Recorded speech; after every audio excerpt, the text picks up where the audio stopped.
কোরআন শরীফ আছে প্রত্যেকটা পাপী নাফরমান হাসরের ময়দানে একটা শব্দ বারবার বলবে, সেটা কি? ইয়া লাইতানি, আফসুসের শব্দ। হায় যদি, ইয়া লাইতানি কুনতু তুরাবা, হায় আমি যদি আজ মাটি হয়ে যেতাম। ইয়া লাইতানি লাম উতা কিতাবিয়া, হায় আমার আমল নামাজ যদি আমার হাতে না দিত। ইয়া লাইতাহা কানাতিল কাদিয়া, হায় আজ যদি আমার মৃত্যু হয়ে যেত। সব হাসরের ময়দানের আফসোস। ইয়া লাইতানি ইত্তাখাযতু মা'আর রাসূলি সাবিলা, হায় যদি আমি রাসূলের পথ ধরতাম। ইয়া লাইতানি লাম আত্তাখিজ ফুলানান খলিলা, হায় আমি যদি ওই অসৎ মন্দ লোককে বন্ধু না বানাইতাম। ইয়া লাইতানি লাম উশরিক বিরব্বি আহাদা, হায় আমি যদি আল্লাহর সাথে শিরিক না করতাম। ইয়া লাইতানি কুনতু মাআহুম ফাআফুজা ফাওজান আযীমা, হায় আমি যদি আল্লাহর প্রিয় বান্দাদের সঙ্গী হতাম তাহলে আজ আমিও সফল হতাম। ইয়া লাইতানা আতা'না আল্লাহ ওয়া আতা'না আর-রাসূলা, হায় আমি যদি আল্লাহ এবং রাসূলের আনুগত্য করতাম। এসব কোরআনের আয়াত। ইয়া লাইতানি কদ্দামতু লি হায়াতি, হায় আমি যদি দুনিয়ায় থাকতে আজ এই আখিরাতের জন্য কিছু নেকি পাঠাইতাম। এই দেখছুনি ভাই, সবগুলো কি কোরআনের আয়াত, সবগুলো কোরআন। অর্থাৎ এটাই তার আফসুসের শব্দ। তাহলে বোঝা গেল প্রত্যেকটা গুনাহ, পাপ, আল্লাহর নাফরমানি আজ কিংবা কাল, দুনিয়া আখিরাত দুই জায়গাতেই আফসুস আনবেই আনবে।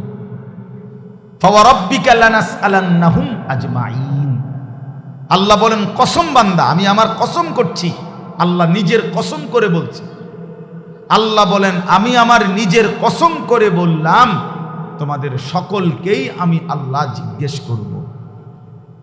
ফাওয়ারাব্বিকা লানাসআলান্নাহুম আজমাইন আম্মা কানু ইয়ামালুন, যা কিছু তুমি জীবনে করেছিলে আমি জিজ্ঞেস করব। ওয়াকিফুহুম ইন্নাহুম মাসউলুন, কোরআন শরীফে আছে আল্লাহ ফেরেশতাদেরকে হাসরের ময়দানে বলবে আমার প্রতিটি বান্দাকে দাঁড় করাও, এখন তাদেরকে একজন একজন করে জিজ্ঞেস করা হবে। প্রিয় বন্ধু আমার, এটা মনে রাখার বিষয়, আমাকেও আপনাকেও জিজ্ঞেস করা হবে। হায়াতের এই সময়গুলো, রাত দিন, এই ঘন্টা, এই মিনিট, এই সেকেন্ড, এই বন্ধুদের আড্ডা, মদের আড্ডা, জুয়ার আড্ডা, মোবাইলের আড্ডা, নারীর আড্ডা, অশ্লীলতা, বেহায়াপনা, অসভ্যতা, নোংরামি, নাচ গান, গল্প গুজব, গান বাদ্য, এই মিনিট, এই সেকেন্ড, এই সময় আল্লাহর কাছে জবাব দিতে হবে। জবাব দিতে হবে। হাসতে হাসতে ছেলেরা নামাজ পড়ে না, শুধু শুধু কোনো কারণে শরীর, স্বাস্থ্য, চোখ, নাক, কান, হাত, পাও, হাঁটু, কোমর, কনুই, আপনার কোনো অসুবিধা নেই। গতকাল শুক্রবার ছিল না, গতকালকে আগের দিন রাত্রে থেকে আমার এই হাড্ডিটা এখানে, শুধু এই হাড্ডিটার মধ্যে কি ঘুম থেকে উঠার কারণে নাকি কেউ বলতেছে ঠান্ডার কারণে অথবা বাত ব্যথার, মানে এতটা প্রচণ্ড ব্যথা করে যে সকালবেলা আমি শুক্রবার আমার জুমার নামাজের মসজিদ ঢাকায়, সকালবেলা তো আমি ঘুমাই, আমি মসজিদে গিয়ে পৌঁছছি 4:30 বাজে রাতের, তার 5:40 ফজরের জামাত, ফজরের নামাজ পড়ে আমি শুইছি। কিন্তু এইটার ব্যথায় মানে আমি 11টা পর্যন্ত এই কাতরাইছি, ঘুমাইতে আসছিলাম, এতটা প্রচণ্ড, মানে নড়লেই ব্যথা করে, মনে যেন ছিঁড়ে যাইতেছে ব্যথায়, এমন অবস্থা। তো কিছুই না, শুধু এই হাড্ডিটাতে একটু ব্যথা করে, এতটুকুই, আর কিচ্ছু। কিন্তু আমার 5 ঘন্টার ঘুম কোরবান হয়ে গেছে, আর কোনোভাবেই ঘুমাইতে পারিনি, এতটা অস্থিরতা। এখন আমার সাথী দুজন ঘুমাইছে কিন্তু আমি ঘুমাইতে পারি, শুধু এই পাশ ও পাশ ছটফট ছটফট করছি। তো ভাইয়া আল্লাহ তাআলা যদি 1 ঘন্টা 1 মিনিটের জন্য সুস্থতা তুলে নেয়, আরাম সরায় নেয়, আল্লাহর কসম পৃথিবীর কোনো নারী ছবি, তোমার মোবাইল আর তোমার বন্ধু কোনো কিছুই তোমার সুখ আনতে পারে। যে এতটা মিথ্যা কথা বলো কেন, কোনো নামাজ পড়ো না কেন, তোমার সারাদিন আড্ডা দাও, হে হাসে, তাহলে বোঝা গেল আসলে তার ব্রেনে কোনো স্বাভাবিক কাজ করে। মানুষকে লজ্জা দিলে, মানুষকে কিছু বললে তার তো উচিত মাথা নোয়ায় ফেলা, বুঝতে শিখা।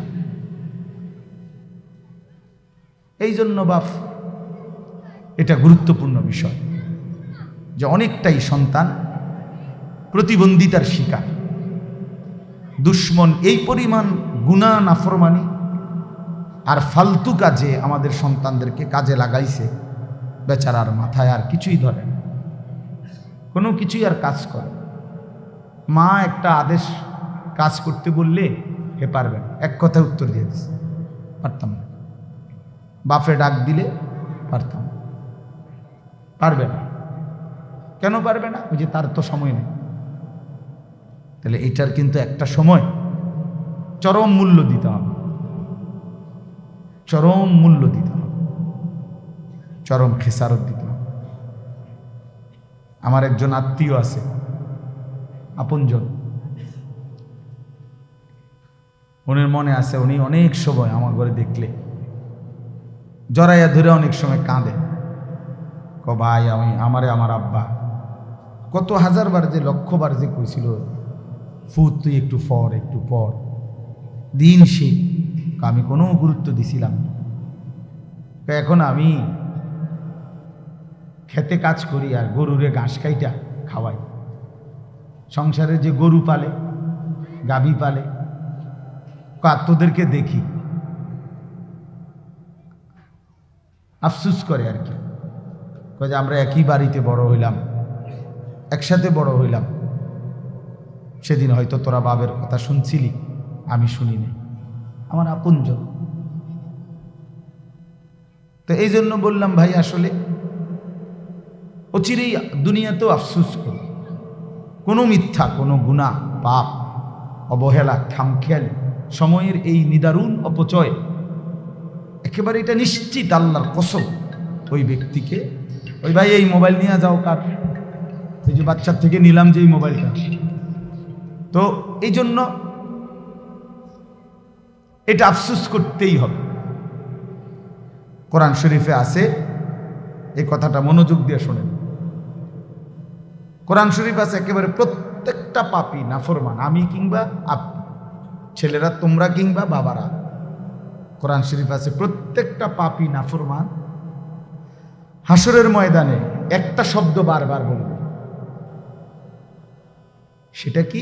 ইয়া লাইতানি, আফসুসের শব্দ, হায় যদি, ইয়া লাইতানি কুনতু তুরাবা, হায় আমি যদি আজ মাটি হয়ে যেতাম, ইয়া লাইতানি লাম উতা কিতাবিয়া, হায় আমার আমল নামাজ যদি আমার হাতে না দিত, ইয়া লাইতাহা কানাতিল কাদিয়া, হায় আজ যদি আমার মৃত্যু হয়ে যেত।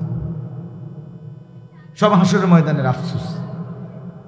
ইয়া লাইতানি ইত্তাখাযতু মা'আর রাসূলি সাবিলা, হায় যদি আমি রাসূলের পথ ধরতাম। ইয়া লাইতানি লাম আত্তাখিজ ফুলানান খলিলা, হায় আমি যদি ওই অসৎ মন্দ লোককে বন্ধু না বানাইতাম। ইয়া লাইতানি লাম উশরিক বিরব্বি আহাদা, হায় আমি যদি আল্লাহর সাথে শিরিক না করতাম। ইয়া লাইতানি কুনতু মাআহুম ফাআফুজা ফাওজান আযীমা, হায় আমি যদি আল্লাহর প্রিয় বান্দাদের সঙ্গী হতাম, তাহলে আজ আমিও সফল হতাম। ইয়া লাইতানা আতা'না আল্লাহ ওয়া আতা'না আর-রাসূলা, হায় আমি যদি আল্লাহ এবং রাসূলের আনুগত্য করতাম। এসব কোরআনের আয়াত। ইয়া লাইতানি কদ্দামতু লি হায়াতি, হায় আমি যদি দুনিয়ায় থাকতে আজ এই আখিরাতের জন্য কিছু নেকি পাঠাই। এই দেখছুনি ভাই, সবগুলো কি কোরআনের? সবগুলো কোরআন, অর্থাৎ এটাই তার আফসুসের শব্দ। তাহলে বোঝা গেল প্রত্যেকটা গুনাহ পাপ, আল্লাহর নাফরমানি, আজ কিংবা কাল, দুনিয়া আখিরাত দুই জায়গাতেই আফসুস আনবেই আনবে। প্রতিটা গুনার শেষ মাথায় আফসুস আছে, হতাশা আছে। প্রতিটা গুনার পিছনে আগুন আছে, প্রত্যেক গুনার পিছনে আগুন জ্বলে। এজন্য কোরআনুল কারীমে আল্লাহ তাআলা বলছেন, ইয়া আইয়ুহাল্লাযীনা আমানু কু আনফুসাকুম ওয়া আহলিকুম নারা, হে ঈমানদারগণ, নিজেকে এবং পরিবারের সদস্যদেরকে আগুন থেকে বাঁচাও। নারান, তাহলে বোঝা গেল দুনিয়াতে বলছে যে আগুন থেকে বাঁচাও, তাহলে মানে আগুন থেকে বাঁচাও মানে কি বলেন আপনারা? কি মনে হয়? কি? গুনাহ থেকে। সহজ কথা,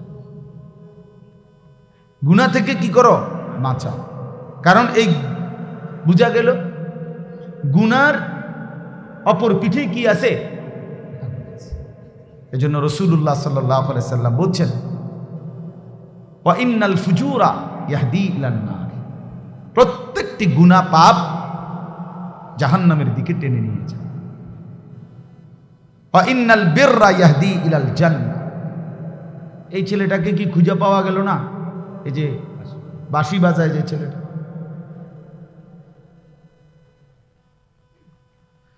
তো চলেন প্রতিটি পাপ নেক বীর, নেক কাজ জান্নাতের দিকে টেনে নিয়েছে। ইয়াহদি ইলাল জান্নাহ, জান্নাতের দিকে টেনে নিয়েছে। এই জন্য বাপ, ছেলেরা, ভাই, সবাইরে বলি, তোমরাও আলাদা শোনো, মনোযোগ দিয়ে শোনো। আমি এক্ষুনি অল্প একটু সময় কথা বলব, আল্লাহ চাইলে।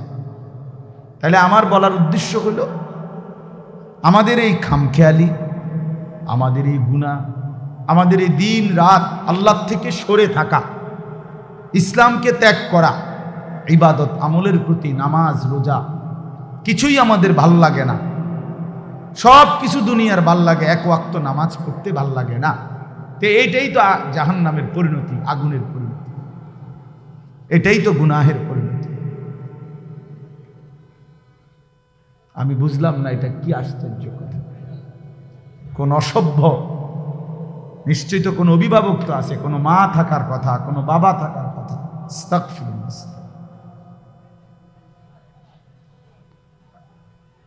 আচ্ছা চলেন, তো এই জন্য বললাম বাপ, আফসুস আনবেই আনবে, আমারও আপনার আনবে। কোরআন শরীফে আছে, আরে হাদিসে আছে, আল্লাহর নবী সাল্লাল্লাহু আলাইহি ওয়াসাল্লাম বলছেন, আল্লাহর নেক বান্দারা যখন জান্নাতে যাবে, জান্নাতে কোনো দুঃখ নাই, আফসুস নাই, কোনো রকমের সামান্য কোনো বিরক্তি, ক্লান্তি কিচ্ছু নেই। লা ইয়ামাসসুহুম ফিহা নাসাবুন ওয়া মা হুম মিনহা বিমুখরাজিন।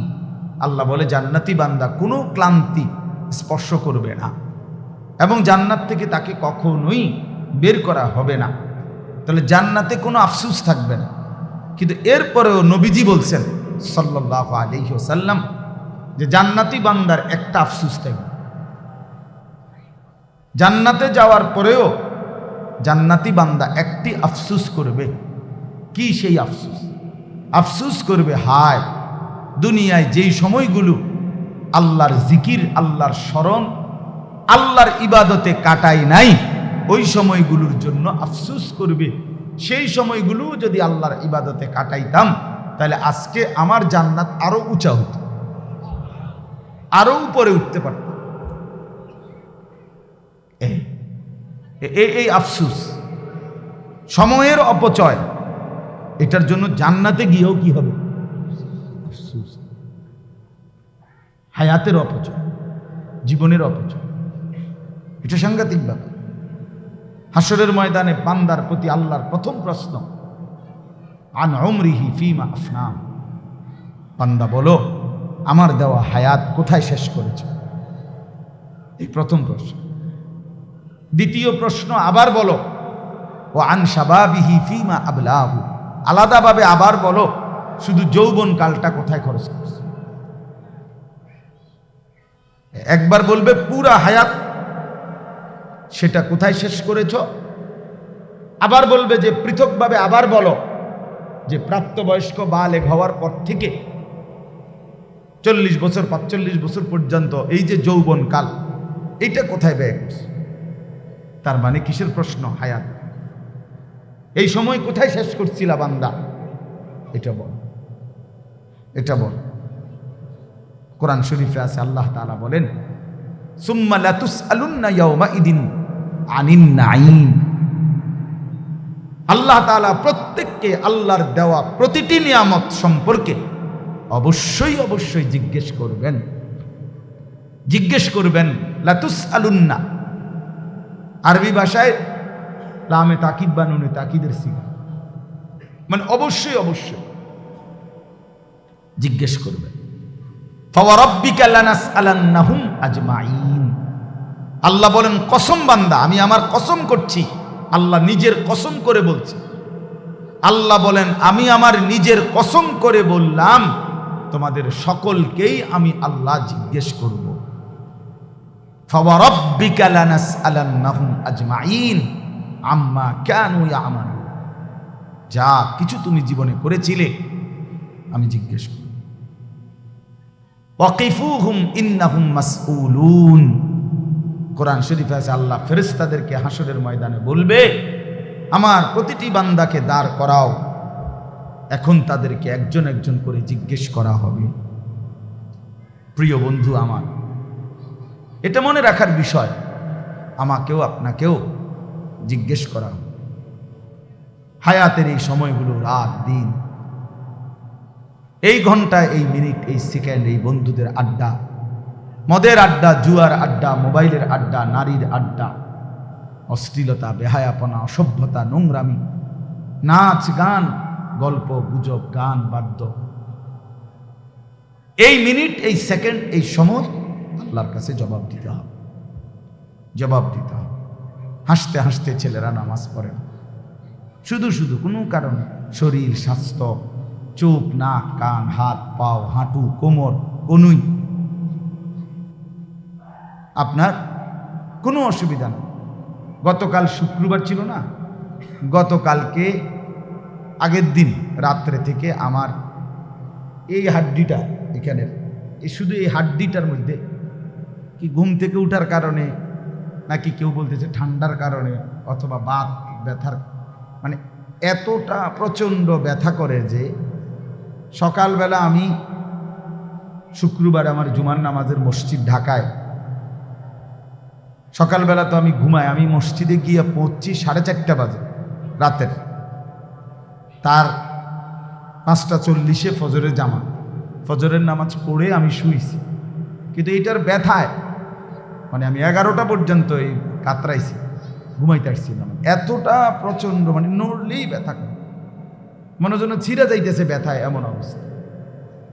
তো কিছুই না, শুধু এই হাড্ডিটাতে একটু ব্যথা করে, এতটুকুই, আর কিচ্ছু। কিন্তু আমার 5 ঘন্টার ঘুম কোরবান হয়ে গেছে, আর কোনোভাবেই ঘুমাইতে পারিনি, এতটা অস্থিরতা। এখন আমার সাথী দুজন ঘুমাইছে, কিন্তু আমি ঘুমাইতে পারি, শুধু এই পাশ ছটফট ছটফট করছে। তো ভাইয়া, আল্লাহ তাআলা যদি 1 ঘন্টা 1 মিনিটের জন্য সুস্থতা তুলে নেয়, আরাম সরায় নেয়, আল্লাহর কসম পৃথিবীর কোনো নারী, ছবি, তোমার মোবাইল আর তোমার বন্ধু, কোনো কিছুই তোমার সুখ আনতে পারে। এই আমার এই কথাটা দোস্ত বুঝতে শিখো, বুঝতে শিখো। প্রতি ঘন্টা, প্রতি মিনিট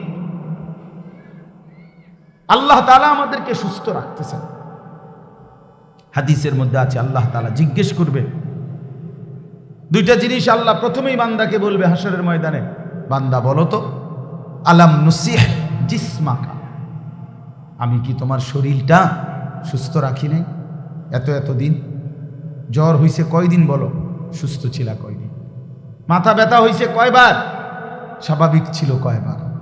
পেট ব্যথা হইছে কয়বার, পেট স্বাভাবিক ছিল? আমার এই হাড্ডিতে হয়তো আজকে 30 বছরে একবার ব্যথা করছে, আর তো কোনোদিন ব্যথা করেনি, ঠিক না? হয়তো 20 বছর পরে আজ একটু ব্যথা হয়েছে একদিন, হ্যাঁ, তো আল্লাহ তাআলা বলবেন, বান্দা আমি কি তোমাকে এতটা লম্বা সময় সুস্থ রাখি নাই? তো তার বিনিময়ে আমার সেজদাটা কেন দিতে পারলাম না? কেন পারলা না বাবা? ছেলেরা বলো ভাই, যে বন্ধুর সাথে তুমি 6টা ঘন্টা কাটাইলা, ও তোমারে কি কি দিছে এই পর্যন্ত? কি দিল? কি দিল? মোবাইল কি দিল তোমাদেরকে? নারীর ছবি দিয়ে অর্জন কি হলো বাপ? দেখছো তো, ঠিক আছে, এই পর্যন্ত 10,000 নারী দেখছো, তো কি উপভোগ করতে পারছো কয়জন? কি বুঝলা? কি পাইলা? নারীর ওই ছবি থেকে অর্জনটা কি সেটা বলো ভাইয়া। উলঙ্গ দৃশ্য থেকে তোমার অর্জন কি? তোমার বেনিফিটটা কি সেটা বলো। এই অসভ্যতা, এই নোংরামি, এই জন্তু জানোয়ারের স্বভাব দিয়ে অর্জনটা কি? অর্জনটা কি? যে নামাজ পড়ে না, যে সেজদা দেয় না, আমি প্রত্যেক দিন বলি সে মানুষের বাচ্চা না। মুসলমানের বাচ্চা তো দূরে থাক, আরে নাফরমান, তুই মানুষের বাচ্চা না। বেনামাজি কোনো মানুষের বাচ্চা না, বেনামাজি জানোয়ার, বেনামাজি 100 জানোয়ার, বেনামাজি চতুষ্পদ জন্তু, বেনামাজি হাইওয়ান। যার কপালে সেজদা না, এটা জানোয়ার, এটা মানুষের বাচ্চা। মানুষের বাচ্চা তো তাকে বলে যার আল্লাহ তাআলা কোমর, হাঁটু, কনুই বানাইছেনি ইবাদতের জন্য। বুঝেন নাই? নামাজ পড়ার উপযোগী করেই আল্লাহ তাআলা, মান্দা নামাজ পড়বে এই জন্যই কনুই বাঁকা হয়, মানুষ নামাজ পড়বে এই জন্যই কোমর বাঁকা হয়, মানুষ নামাজ পড়বে এই জন্যই হাঁটু বাঁকা হয়। নাই তো ভাত মাছ খাওয়ার জন্য কিংবা যৌন চাহিদা পূরণের জন্য, পৃথিবীর অন্য প্রয়োজন পূরণের জন্য এটা দরকার ছিল না।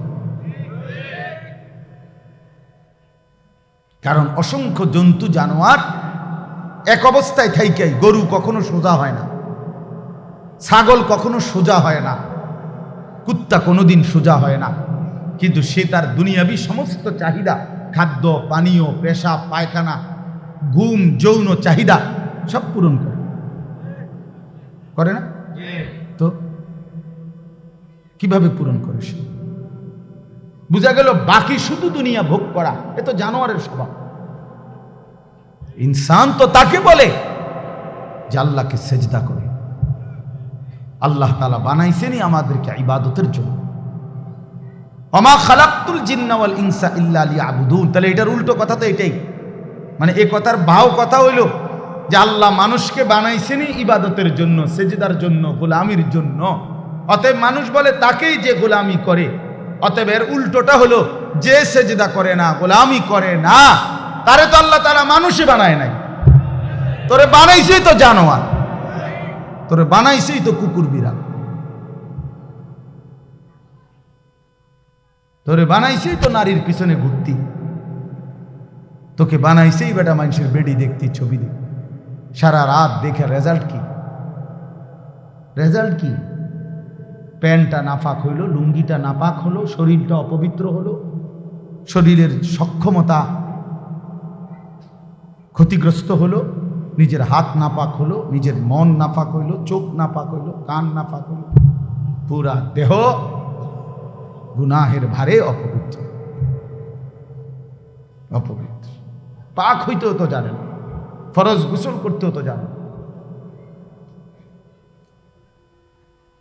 জানেও তো না। অসংখ্য ছেলে আছে যারা ফরজ গোসল সহি তরিকায় কিভাবে করতে হয় জানেও, আপনি খবর নেন। তাহলে এই অপদার্থ তো আজীবন নাপাক। এত নাপাক, গোসল করলে পাক হয় না, শরঈ পদ্ধতিতে গোসল করলে পাক। ইসলাম যেভাবে বলছে ওইভাবে গোসল করলে পাক হয়।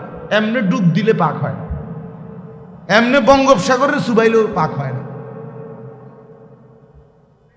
শরীয়ত সম্মত পদ্ধতিতে গোসল করতে হয়। ইসলাম নির্ধারিত পদ্ধতি বলছে। এই জন্য বাপ আমি অনুরোধ করলাম, লম্বা বয়ান মাকসাদ না আমার, আমি তোমরা অনেকগুলো ছেলে বসছো, আমার কয়েকজন বয়স্ক বাবাও বসছেন, আপনাদের সবাইকে লক্ষ্য করে এই কথাটাই বললাম। এক নাম্বার কথা হলো এটা, নিজের জীবনের উপরে কদর করেন, হায়াতের কদর করেন, ভাবতে শিখেন। কাজে লাগাইলো এই হায়াত, নষ্ট করে দিল এই হায়াত। একবারই, শুধু একবার। জিন্দিগির কোনো ইউটার্ন হয় না, রাস্তার ইউটার্ন হয়, মানে পিছন দিকে আবার আসা যায়। ওই মাঝখানের কাঁটাটা দিয়ে ঘুরলে আবার পিছনে আসা যায়, এটা রাস্তায়, কিন্তু হায়াতের ইউটার্ন হয় না, চাইলেই আর পিছনের দিকে আসা যায় না। আমরা আর কেউ কোনো দিন আজকের বিকালে আর আসতে পারবো না। আজকে যে শনিবার যে এখন যে বিকালটা গেল, সেখানে কি আর আমরা ফিরতে পারবো কোনো দিন? এই জন্য বাবা আমি আবারও বলছি, আল্লাহর কথা বললে, কোরআনের কথা বললে, হালাল হারামের কথা বললে, তোমার এই গুনার কথা বললে যদি তোমার হাসি আসে, মনে করো কিছুই মনে হয় না তোমার বিবেকে, তুমি প্রতিবন্ধী, মনে রেখো। তুমি মূলত পাগল, মাতাল, তোমার মাথায় ডিস্টার্ব। সত্যি কথা, মানুষ বুদ্ধিবৃত্তিকভাবে কিছু প্রতিবন্ধিতা আছে এমন যেটা বোঝা যায় না, যেটা কেউ অনেকে বুঝেও না যে সে যে প্রতিবন্ধী। সব প্রতিবন্ধী একরকম না, বুদ্ধি প্রতিবন্ধী আর শ্রবণ প্রতিবন্ধী এক কথা না। কথার কথা, একজনে কানে শোনে না, সে একটা প্রতিবন্ধী। আরেকজন হলো সে একজন আকলে তেমন কিছু ধরে না, স্বাভাবিক সব চলতেছে, তো এইটা একরকম না। আল্লাহ তাআলা কোরআনুল কারীমের জন্য বলছেন, পাপী নাফরমানদের ব্যাপারে, প্রত্যেক নাফরমান পাপীর ব্যাপারে কোরআন শরীফে বহু আয়াত আছে। আল্লাহ তাআলা একটা কথা ঘুরে ঘুরে বলছে, ওয়া আকসারুহুম লা ইয়াকিলুন, ওয়া আকসারুহুম লা ইয়াকিলুন, ওয়া আকসারুহুম লা ইয়াফকাহুন, ওয়া আকসারুহুম লা ইয়ালামুন। আল্লাহ বলছেন নাফরমান অধিকাংশই তারা কিছুই বোঝে না, কিছুই জানে না, কিছুই তাদের আকলে ধরে না। তো কোরআন শরীফের শব্দ লা ইয়াকিলুন, আকল নাই, আকলে ধরে না। লা ইয়াফকাহুন, কিছুই বোঝে না। লা ইয়ালামুন, কিছুই জানে না, কিছুই জানে না। গুনাহ মানুষকে নিস্তব্ধ করে দেয়, গুনাহ মানুষকে অপদার্থ বানিয়ে দেয়, গুনাহ মানুষকে প্রতিবন্ধী বানিয়ে দেয়। একটা পর্যায়ে নাফরমান বেঈমান, আল্লাহ তাআলা কোরআনে বলছে, আল্লাহর অবাধ্যতা, কুফর, শিরিক, গুনাহ একদিন মানুষটাকে কেমন বানায় যে এমন হয়ে যায় যে তার দিল থাকে কিছুই বুঝে না, কান থাকে কিছুই শুনে না, চোখ থাকে কিছুই দেখে না। লাহুম কুলুবুল লা ইয়াফকাহুনা বিহা ওয়া লাহুম আযানুল লা ইয়াসমাউনা বিহা ওয়া লাহুম আ'য়ুনুল লা ইউবসিরুনা বিহা। আর এভাবেই আল্লাহ ডাইরেক্ট বলছে, উলাইকা কাল আনআম, এটা আর কিছু নয়, শুধুই জানোয়ার। এই জন্য আমি যে একটু আগে বললাম, দোস্ত বেনামাজি তুই জানোয়ার, এটা আল্লাহর কোরআন। বেহায়া তুই জানোয়ার, মূলত চরিত্রহীন সন্তান, চরিত্রহীন নারী, বেপর্দা নারী, বেহায়া নারী, নিজের রূপ আর যৌবন বিক্রি করে রাস্তায় মানুষের সামনে সামনে ফেরি করে, হয় মূলত জানোয়ার ছাড়া আর কিচ্ছু না, হাইওয়ান, হাইওয়ান। প্রত্যেক পাপীর মধ্যে আকল নাই। গুনাহ মানুষকে মূর্খ বানিয়ে দেয়, আকল শেষ করে। এজন্য প্রত্যেক পাপী জাহেল, কোরআন শরীফে আছে। হ্যাঁ, একটা চমৎকার উদাহরণ আছে কোরআন শরীফে। ইউসুফ আলাইহিস সালামের 10 ভাই, ওনারে ছোটবেলায় পানির কূপে ফেলে দিছে না, আপনারা জানেন না এটা? তো এরপরে তো কত ঘটনা, কত কিছু হইল না। ইউসুফ আলাইহিস সালামকে আল্লাহ উঠাইলেন, উনি মিশরে গেলেন, জুলাইখার বাড়িতে ছিলেন, জুলাইখা অবৈধ প্রস্তাব দিছেন, উনি উনার শতভাগ চরিত্র হেফাজত করছেন। একটা পর্যায়ে জেলখানায় গেছেন, জেলখানার থেকে বের হইছেন, বের হওয়ার পরে মিশরের অর্থমন্ত্রী হইছেন। এরপরে মিশরে এবং আশেপাশে চতুর্দিকে দুর্ভিক্ষ লাগছে। দুর্ভিক্ষ লাগার পরে উনি বিনা অল্প মূল্যে খাদ্য বিক্রি করতেন ইউসুফ আলাইহিস সালাম মিশরের অর্থ মন্ত্রণালয় থেকে। তো ওই দীর্ঘদিন 40 বছর পরে, বরাবর 40 বছর পরে ওই 10 ভাই এই অভাবে পইরা মিশরে আসছে খাদ্য কিনতে অর্থমন্ত্রীর কাছে। অর্থমন্ত্রী দেখেই চিনছে এরা আমার সেই ভাই। কিন্তু 3 বার আসছে তারা মোট খাবার কিনতে। প্রথমবারও ইউসুফ আলাইহিস সালাম পরিচয় দেয় নাই, দ্বিতীয়বারেও পরিচয় দেয় নাই, তৃতীয়বারে ইউসুফ আলাইহিস সালামের 10 ভাই যখন খাদ্য কিনতে আসছে, এতটা অভাব ছিল তখন ওনাদের এই 10 জনের, তখন ওনারা এই তৃতীয়বারে আইসা ওই অল্প দাম যেটা সরকারি নির্ধারণ করছে এইটাও ওনাদের কাছে নাই। বুঝেন নাই? এমনি তো রেট কমাই নেই, কিন্তু এই কম দামটাও নাই। মনে করেন 10 ভাই 10 বস্তা খাবার নিবে, এখন 10 বস্তা খাবারের দাম 100 টাকা, কথার কথা। এখন ওনাদের কাছে 100 টাকাও নেই, আছে ধরেন 30 টাকা, 40 টাকা, 50 টাকা। শেষবারে তৃতীয়বারে এ কোরআন শরীফে আছে, তখন তারা 10 ভাই ইউসুফ আলাইহিস সালামের সামনে, ওরা তো চেনে না। তো এইবার তৃতীয়বারে আইসা যখন এই টাকাটা দিছে, মূল্য দিয়া বলছে আমরা এটুকু দিলাম, তবে আমাদেরকে আমরা 10 বস্তা পূর্ণ দেন, আমগরে কম দিয়ে